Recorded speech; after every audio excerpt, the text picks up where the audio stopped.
आज की क्लास में हम लोग समझने वाले हैं परिमेय संख्या किसे कहते हैं। स्टूडेंट आप लिखिए, वह संख्या जिसे P अपॉन Q के रूप में लिखा जा सकता है परिमेय संख्या कहलाती है, जहां P और Q हमारे क्या है, पूर्णांक है, और जो Q है Q का मान 0 नहीं होना चाहिए। चलिए लिख करके दिखाते हैं। देखिए एक ऐसी संख्या जिसे आप P अपॉन Q के रूप में लिख सकते हैं, वो क्या कहलाएगी, परिमेय संख्या। जहां ये जो P और Q हैं, P Q क्या है, P Q क्या है, पूर्णांक होना चाहिए।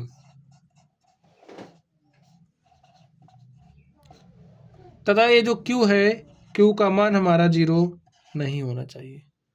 तो ऐसी संख्याओं को हम क्या कहेंगे, परिमेय संख्या कहेंगे। चलिए हम आपसे एग्जाम्पल आपको देते हैं, उसके बाद हम आपसे क्वेश्चन करेंगे। आपको बताना रहेगा कौन सी संख्या परिमेय है कौन सी नहीं है।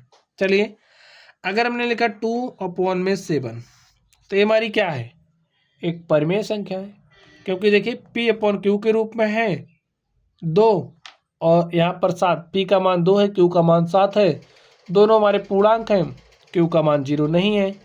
डेफिनेशन अप्लाई हो रही है ना, इसलिए हमारा क्या है, परिमेय संख्या है। चलिए आगे देखते हैं। नेक्स्ट देखिए, अगर हमने लिखा 10/3, तो आप बताइए क्या यह एक परिमेय संख्या है। तो जी हाँ, यह भी एक परिमेय संख्या है। -3/5 की बात करें तो ये भी हमारा एक परिमेय संख्या है। -4/7 की बात करेंगे, ये भी हमारी एक परिमेय संख्या ही है। तो आप लोग समझ गए होंगे। चलिए अब आपको बताना है ये हमारा क्या है। 8 बताइए क्या है, क्या एक परिमेय संख्या है। जी हाँ, इसको आप कुछ इस तरीके से लिख सकते हो। आप देख सकते हैं P और Q पूर्णांक है, तो जी हाँ पूर्णांक है। Q का मान क्या 0 है, नहीं है, 1 है। तो A हमारा क्या है, ये भी हमारी एक परिमेय संख्या ही है। अब आपको बताना है A हमारा क्या है, बताइए। A भी हमारी एक परिमेय संख्या ही है। देखिए P का मान -7 है, Q का मान 1 है। P और Q दोनों क्या है, पूर्णांक हैं, तो पूर्णांक होना ही चाहिए।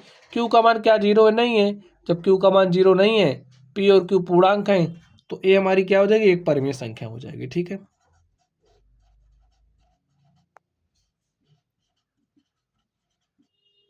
चलिए आगे देखिए आप लोग। अगर हमने लिखा कुछ इस तरीके से, तो अब आपको बताना है क्या A हमारी एक परिमेय संख्या है या नहीं है। अब देखिए क्या P का मान, P हमारा एक पूर्णांक है, P पूर्णांक नहीं है। Q तो पूर्णांक है लेकिन P पूर्णांक नहीं है, इसलिए A क्या है, हमारी परिमेय संख्या नहीं है। समझ गए स्टूडेंट। इस बात का आपको खास ध्यान रखना है। अगर आप लोगों को पूर्णांकों के बारे में जानकारी ना हो तो पूर्णांकों के बारे में सीख लीजिए। चलिए बता देते पूर्णांक आप किसे कहोगे। आप लोगों ने संख्या रेखा देखी है, जो हमारी संख्या रेखा होती है, संख्या रेखा पर कुछ इस तरीके से संख्याएं अंकित होती हैं। यहाँ पर हमारा 0 होता है, 1 2 3 4 5 6 ऐसे संख्याएं अंकित होती हैं। इस तरफ देखा -1 -2 -3 -4 -5 -6 ऐसे ऐसे हमारी संख्याएं होंगी। ठीक है, तो ये जो संख्या रेखा है भाई, -6 -7 -8 -9 ऐसे -∞ तक आप जा सकते हो, इधर आप +∞ तक जा सकते हो। इस संख्या रेखा पर जो संख्याएं आप देख रहे हो, जैसे -6, इसके इधर भी संख्याएं हैं। ठीक है, -6 -5 -4 -3 -2 -1 0, ये सब हमारी क्या है, पूर्णांक संख्याएं ही हैं। ठीक है, ये सब हमारे क्या है, पूर्णांक हैं। इधर ये हमारे धनात्मक पूर्णांक कहलाते हैं, ये हमारे ऋणात्मक पूर्णांक कहलाते हैं।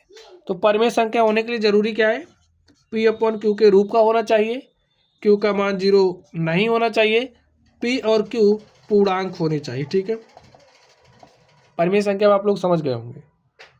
तो स्टूडेंट्स चलिए आप लोग पढ़ते रहिए। अगर आप लोगों को कोई भी डाउट हो तो कमेंट बॉक्स में कमेंट करना। वीडियो पसंद आए वीडियो लाइक कीजिएगा, चैनल पर नए हो तो चैनल को सब्सक्राइब कर लेना। चलिए आप लोग पढ़ते रहिए। Thank you.